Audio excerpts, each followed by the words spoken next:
अंधेर नगरी चौपट राजा टकेसेर भाजी टकेसेर खाजा। नमस्कार, स्वागत है आपका। दिल्ली 24 देख रहे हैं आप और मैं हूं आपके साथ लता। ये कहावत तो आपने जरूर अपने जीवन में सुनी होगी कि अंधेर नगरी चौपट राजा टकेसेर भाजी टकेसेर खाजा, और इसका जो है अर्थ भी आपको बखूबी पता होगा कि इसका जो मतलब है, जहां पर कोई कानून व्यवस्था नहीं होती, जहां पर राजा भी चौपट होता है और उसकी नगरी की जो प्रजा होती है वो भी चौपट होता है। अब दरअसल आप ये सोच रहे होंगे कि आखिर ये चौपट राजा और चौपट प्रजा की कहानी मैं आपको क्यों सुना रही हूं, तो वो इसीलिए दरअसल क्योंकि मध्य प्रदेश में जो मामला अब सामने आया, अगर आप सुनेंगे तो आपके भी होश फाख्ता हो जाएंगे।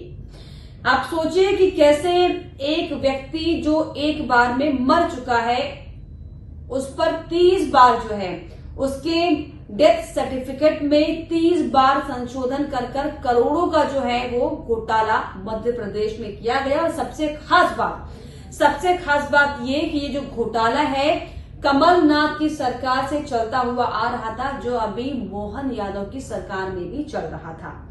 जी हां, दरअसल आपको बता दें कि मध्य प्रदेश के सिवनी जिले में सर्पदंश घोटाला सामने आया है, जिसमें प्रशासनिक व्यवस्था की लापरवाही और भ्रष्टाचार की पोल साफ तौर पर खुलती हुई दिखाई पड़ी है, क्योंकि इस घोटाले में 47 मृत व्यक्तियों के नाम पर बार बार जो है फर्जी मृत्यु दावा दर्ज कराकर जो है शासन की राशि का गबन किया गया।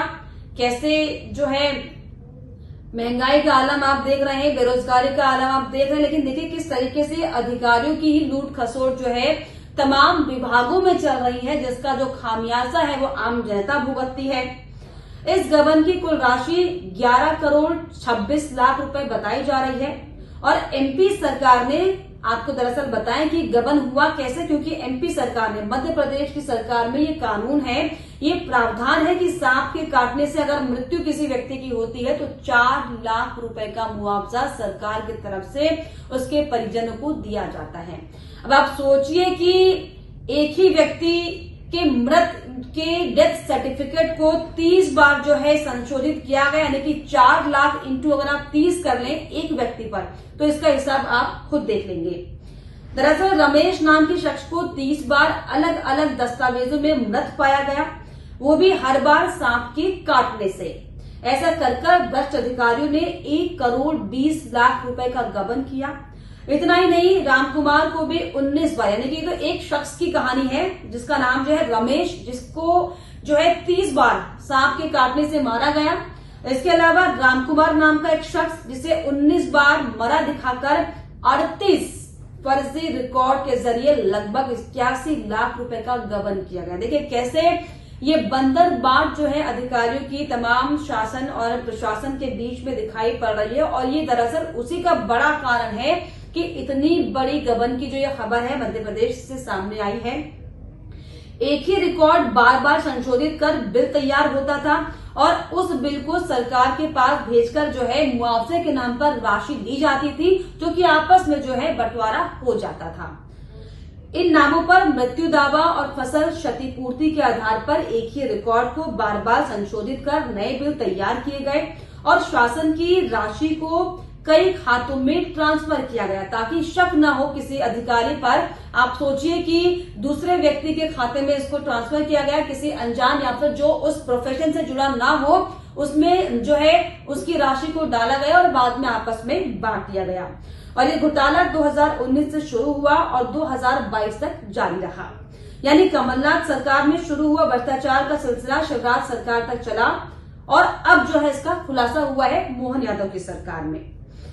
और the royal society of tropical medicine and hygiene journal की रिपोर्ट के मुताबिक, दरअसल ये रिपोर्ट के मुताबिक है, जिसमें साल 2020 से 22 के बीच जो है यानी 2 साल में मध्य प्रदेश सरकार ने सांप के काटने पर 231 करोड़ रुपए का मुआवजा बांटा। आप सोचिए कि कितने, अगर अपने आसपास देखेंगे और जो थोड़े से बैकवर्ड एरिया से आते हैं वहां पर अक्सर जो है, क्योंकि वहां का जो एरिया होता है, जो लोकलाइट एरिया होता है, वहां पर इस तरह की घटनाएं ज्यादा सामने आती हैं और उसमें वो कितने जागरूक होते हैं ये भी हम सबको पता है कि कैसे जो छोटी छोटी जगह के लोग होते हैं उन्हें खुद इस बात की जानकारी नहीं होती कि अगर उनका घर में किसी के सांप के काटने से डेथ हो जाती है तो उसे सरकार 4 लाख का मुआवजा देगी। आप सोचिए, ये उनको जानकारी नहीं होगी, लेकिन जिन अधिकारियों को ये स्कीम पता है, कैसे उस स्कीम का फायदा उठाने के लिए एक ही व्यक्ति को 30-40 बार बार मारा गया, उसकी बानी दरअसल हम आपको बता रहे हैं।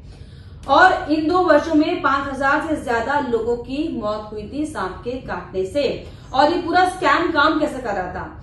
जान पहचान वालों के खातों में जो है राशि ट्रांसफर की जाती थी। इस घोटाले को एक नहीं बल्कि कई कर्मचारी और अधिकारियों ने मिलकर किया। आरोपी सहायक ग्रेड 3 सचिन सहायक ने तहसील और जिला स्तर पर मौजूद अन्य अधिकारियों की मिली भगत से, आप सोचिए क्या शर्मनाक ये बात है कि हम जिसके पास मदद मांगने जाते हैं वही जो है घोटाला कर रहा है, उस स्कीम का गलत तरीके से फायदा उठा रहा है, तो वो आम जनता की क्या ही मदद करेगा। अधिकारी की मिली भगत से शासन के वित्तीय प्रबंधन प्रणाली यानी कि IFMS को गुमराह करने का काम सालों से चल रहा था। और ये जांच में सामने आया कि मृत व्यक्तियों के नाम पर बिना मृत्यु प्रमाण पत्र, पुलिस वेरिफिकेशन और PM रिपोर्ट के भी बिल पास किए गए। यानी कि जो कुछ मामले थे वो तो दरअसल डेथ सर्टिफिकेट लगाया गया, ये प्रमाण दिया गया अधिकारी को कि जो है सांप के काटने से ही मौत हुई है। लेकिन आप सोचिए कि कुछ मामले ऐसे भी थे जहां पर सिर्फ नाम लिखकर दे दिया, अधिकारियों ने पर्ची साइन कर दी अगले दूसरे अधिकारी को, और पैसा गबन करने के लिए उस अधिकारी ने उस रिपोर्ट को जो है पास कर दिया, जिसके बाद सरकार से पैसा रिलीज हो गया। आप देख रहे हैं कि कैसे अंदर खाने जो ये बंदरबाट चलती है, इसका खामियाजा अक्सर और हमेशा आम जनता भुगतती है। और एक बार फिर से इसी की बानगी जो है साफ तौर पर मध्य प्रदेश में सामने आई है। हालांकि अब जो ये मामले का खुलासा हुआ है और अब जो वित्त विभाग की विशेष टीम है, दरअसल इसकी जांच में ये खुलासा हुआ और अब ये पूरी लंबी लिस्ट खंगालने का काम अधिकारियों की तरफ से और जांच टीमों की तरफ से हो रहा है कि आखिर इसमें कौन कौन लिप्त था।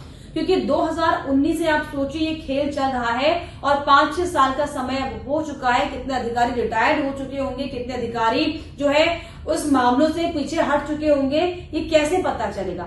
हालांकि जांच टीमें जो है इसका जो है पूरा एंगल तलाशने की कोशिश कर रही है और पूरी कोशिश की जा रही है कि इसमें कौन कौन जो है संलिप्त है, उसकी भूमिका सामने आए। लेकिन अब जो घोटाला सामने आया है, जो ये सर्पदंश यानी जो सांपों के नाम पर लोगों को मारने के बाद जो गबन का ये मामला सामने आया है, दरअसल सर्पदंश घोटाला, इसको लेकर अब आपकी क्या राय है प्लीज कमेंट बॉक्स में जरूर लिखिएगा। इसके अलावा हमारे चैनल को लाइक, चैनल सब्सक्राइब करना भी ना भूलें।